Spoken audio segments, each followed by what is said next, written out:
Bom dia a todos. O estudo de hoje ele é sobre o capítulo 25 do livro Nosso Lar, cujo título do capítulo é O Generoso Alvitre, né? O próprio nome já nos atenta para a grande importância dos assuntos que serão abordados nesse capítulo, né? Bom, se buscarmos um sinônimo para a palavra generoso, nós encontraremos nobre, né, como sinônimo, um dos sinônimos. E alvitre, eu não sei se todos sabem o significado, eu particularmente não sabia, fiquei sabendo agora pesquisando, é conselho, sugestão. Então, generoso alvitre, um conselho nobre, né? Que é exatamente o que a dona Laura vai transmitir para André nesse capítulo, né? Alguns conselhos, os quais todos nós devemos seguir, ou pelo menos nos esforçarmos para segui-los, né? Se nós quisermos nos melhorar espiritualmente. Bom, no início do capítulo, o André ele nos conta que ele está fazendo uma leve refeição, né? Logo cedo, junto a Lísias e a sua família, né? E o primeiro ponto que a gente consegue verificar a respeito disso, né? Que lá em nosso lar existe o quê? Existe descanso. Para quê? Para refazimento das nossas energias, né? E que também ainda se faz necessária alimentação, como a gente já viu em capítulos anteriores, nos estudos anteriores, né? Muito mais leve do que aqui no nosso plano físico, já que na condição lá de espíritos desencarnados e em processo evolutivo, né? Nós devemos o quê? Deixar para trás as práticas abusivas que tínhamos aqui na Terra, né? As práticas viciosas aqui da matéria. Para quê? Para aprendermos a viver cada vez mais o quê? De maneira mais simples, né? Bom, então, na sequência, né, Dona Laura fala para André que eles irão receber um amigo da família Rafael que irá acompanhar o André até o Ministério da Regeneração, né? E André descreve nesse momento ele ter sentido assim um imenso contentamento, ele fica muito comovido com esse gesto, né? Da Dona Laura, da família da Dona Laura com ele, tudo que ele está recebendo, né? Esse acolhimento, essa atenção que eles têm com eles, né? Isso a gente consegue verificar o verdadeiro sentido da palavra amar, né? Do amor, né? Que é o quê? É um amor totalmente desinteressado, né? Não é um amor carnal ou um amor só devido a laços consanguíneos, né? Um amor material. É um amor irrestrito, né? Que a Dona Laura, o Lísias, eles têm com o André, né?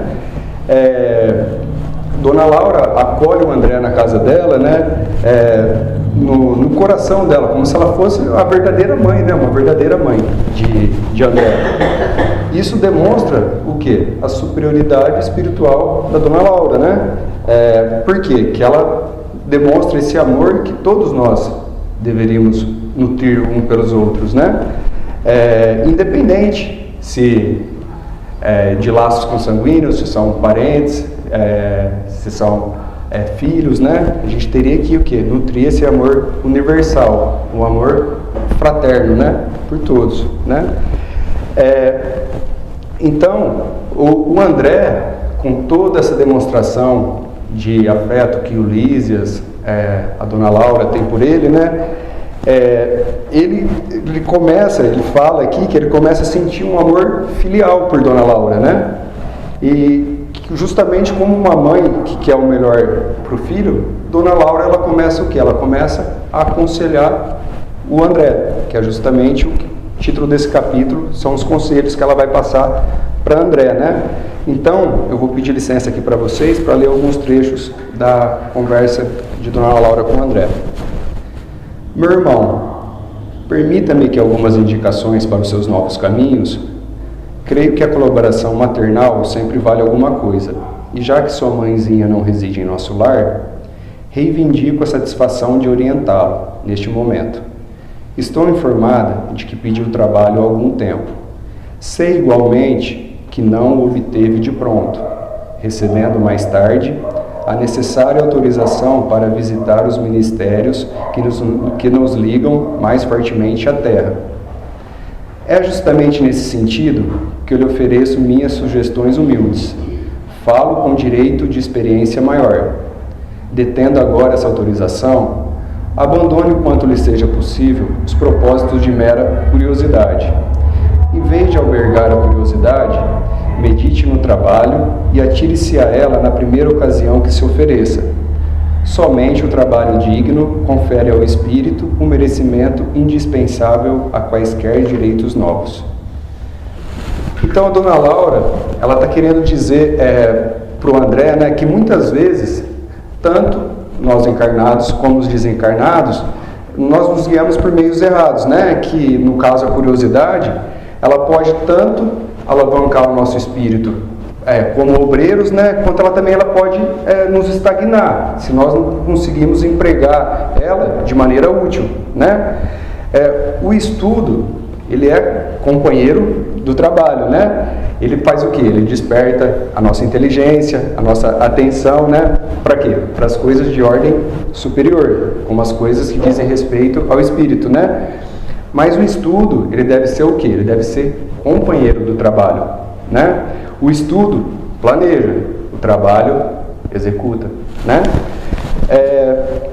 Então, infelizmente, nós aqui, às vezes a gente, uma grande leva, nós fazemos parte de uma leva, né, que com certeza ainda, a curiosidade ainda é maior que o trabalho, né? Às vezes ainda nós nos prestamos ao papel ainda de simples espectadores, a gente observa muito e realiza ainda muito pouco, né, que a gente poderia realizar. Esse estudo aqui, que nós realizamos toda semana, todos os domingos, né? Nós estamos aprendendo muito com esses estudos. Toda semana nós temos uma gama de conhecimentos novos, né? Muito grande. Mas o que a gente está fazendo com esse conhecimento que a gente está adquirindo, né? Então, a dona Laura prossegue dizendo ao André, né? O Ministério da Regeneração está repleto de lutas pesadas, localizando-se ali a região mais baixa de nossa colônia espiritual. Saem de lá todas as turmas destinadas aos serviços mais árduos. Não se considere, porém, humilhado por atender às tarefas mais humildes. O ministro Clarencio autorizou gentilmente a conhecer, visitar e analisar, mas pode, como servidor de bom senso, converter observações em tarefa útil.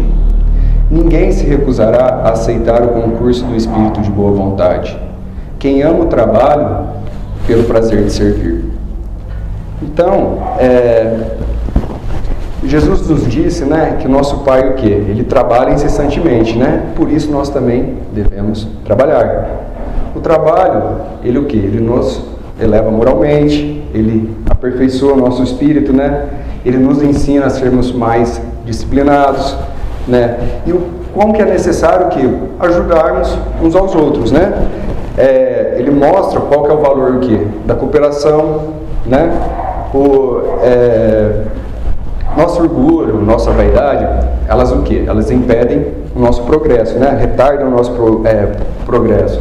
Então, por mais humilde que um trabalho seja, nunca nós devemos desprezar esse trabalho, né? Todo trabalho tem sua importância, tem seu valor. Nenhum trabalho tem uma importância menor que o outro assim, né? Todos têm. Então, todo trabalho ele é de extrema importância, né? Um exemplo que a gente pode pegar, um médico, um cirurgião cardíaco que tem uma alta especialização, né? Ele está acostumado a realizar trabalhos muito difíceis, muito complexos, né? Fazer transplantes. Ele vive sob uma pressão muito grande. E isso faz com que que toda essa responsabilidade que ele tem faz com que ele tenha um conceito mais elevado entre o meio médico, entre as pessoas da sociedade, né, pelos feitos que ele realiza. Só que, às vezes, esse mesmo médico que faz esses feitos tão grandiosos, né, às vezes, na situação que nós temos aqui no Brasil, que muitas vezes a gente vê no jornal, hospitais com corredores lotados de pacientes, né? Às vezes esse mesmo médico passando por um corredor, vê lá um paciente, às vezes precisando de um simples curativo, uma sutura, ou até uma palavra de alento, de atenção. E às vezes ele acha que ele não tem necessidade daquilo, né? Que aquilo é mais pertinente para quê? Para um enfermeiro fazer, para um um médico recém-formado, né? Então, sendo que nós aprendemos o quê? Que todo trabalho é igual, né? Independente do status dele, né? E a dona Laura, ela usa isso, ela dá um exemplo incontestável de humildade para nós, que é do nosso Mestre Jesus, né? Que ela fala o quê? Que quando ele estava encarnado na Terra, ele tinha o ofício do quê? De carpinteiro, né? Então, isso nos mostra o quê? Que todo trabalho ele é santo, ele é importante, né? Tudo no universo trabalha, né? E da união de todos os esforços, nós espíritos progredimos, né? Através do trabalho. Então, a dona Laura, ela segue ainda carinhosamente orientando a André, né? E fala: a ciência de recomeçar é das mais nobres que nosso espírito pode aprender. São muitos raros os que as compreendem na esfera da crosta. Lembramos, contudo, de Paulo de Tarso, doutor do Sinédrio, esperança de uma raça pela cultura, pela mocidade, alvo geral da atenção em Jerusalém, que voltou um dia ao deserto para recomeçar a experiência humana, como tecelão rústico e pobre. Bom, aqui ela está falando do recomeço, né? Nós podemos imaginar assim, quantas oportunidades de recomeço nós já tivemos, né? Através das encarnações sucessivas que nós temos, né? Cada encarnação que a gente tem é uma oportunidade que nós temos de recomeçar. No caso da dona Laura, ela nos fala quão difícil que é recomeçar aqui na Terra, né? Que existem poucos exemplos disso, né? Tanto que ela cita o exemplo de Paulo de Tarso, né? Quando nós reencarnamos, as nossas memórias, elas ficam adormecidas, né? Para quê? Para que nós podemos exercer melhor o quê? O livre-arbítrio, podemos fazer nossas novas escolhas sem influência das nossas memórias, né? Das nossas vidas passadas, né? Então, nessa oportunidade onde nós podemos fazer novas escolhas, nós podemos, por exemplo, fazer várias escolhas diferentes, por exemplo, no campo profissional. Nós sabemos o quê? Que nós herdamos, devido às atividades que executamos, aptidões. Mas não necessariamente vamos executar as mesmas coisas que executávamos em outras vidas, né? Então, temos a oportunidade de começar o quê? Uma coisa nova. Vamos supor, no campo profissional, dar um exemplo. Poderemos fazer o quê? Um ofício diferente, um trabalho diferente. Podemos, dependendo das oportunidades que temos, trabalhar como autônomo, em comércio, fazer uma faculdade, né? Com o trabalho, o que a gente consegue? A gente vai o quê? Vai conseguindo um status perante o quê? Perante os amigos, perante a família, perante a sociedade. A gente vai conseguindo o quê? Adquirir bens que, às vezes, sob influência da matéria, é o que a gente acaba dando mais importância, né? E não o que é realmente necessário, né? Então, hoje no Brasil, com a situação política, financeira que temos hoje, né? Com a crise, acontece do que? A empresa que você trabalha fecha, eu perco o emprego, ou eu não consigo mais estudar.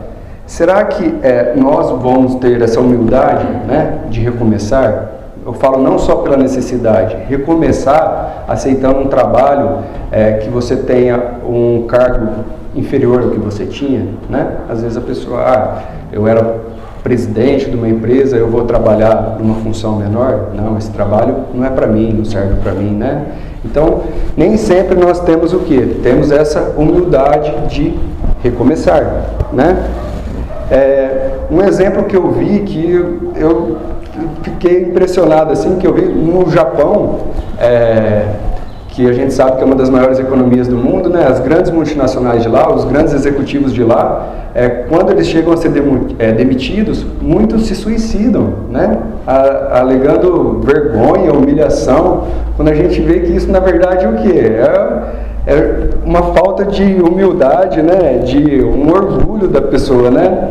Então, agora imagina assim, quando nós desencarnamos e levamos conosco o quê? As memórias dessa vida, né? Que é o caso que aconteceu com o André, né?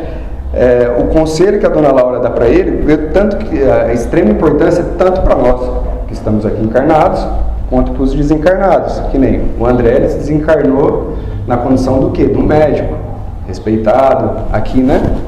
E ele vai ter que ir lá em nosso lar o quê? Reaprender a trabalhar do quê? De uma maneira mais simples. Para isso ele vai ter que ter o quê? Ele vai ter que ter resignação, renúncia, né?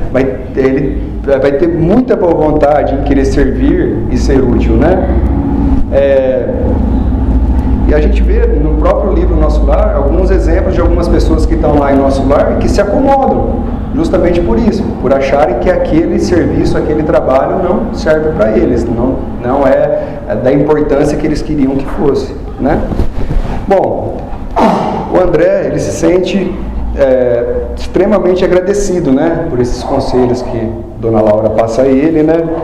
E a Dona Laura, antes de o André partir com o Rafael, ela dá um último conselho para ele, né?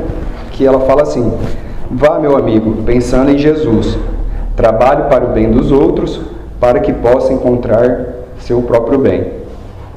Bom, então a Dona Laura encerra a conversa com esse ensinamento grandioso, né? Ó, de novo, vá, meu amigo, pensando em Jesus, trabalhe para o bem dos outros, para que possa encontrar seu próprio bem, né?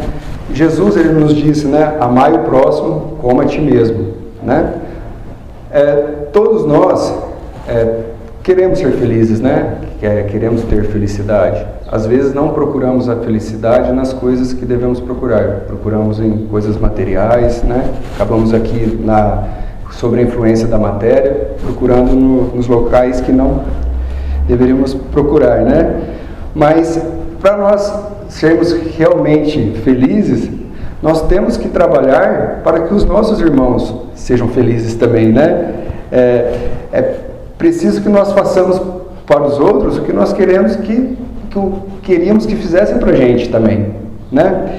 Isso isso é praticar a verdadeira lei do quê? De amor e de justiça, né? Bom, espero que os conselhos de Dona Laura e André adentrem hoje os nossos corações, né? E que nós não percamos nenhuma ocasião, oportunidade do quê? De prestarmos um serviço, de prestarmos um auxílio, né? E porque o auxílio, aquele mesmo que damos aos nossos irmãos, né? Ele também nos será dado, né? Quando nós ajudamos. Muito obrigado.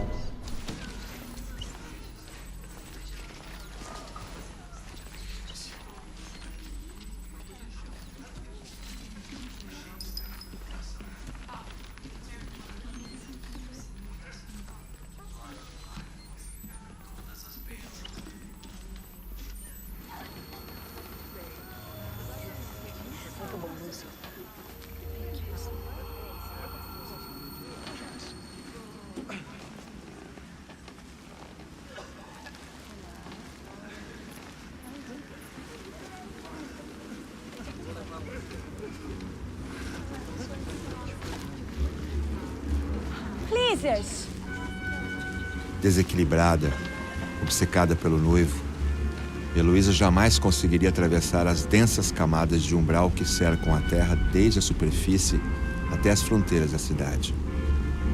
O resultado, lei de ação e reação.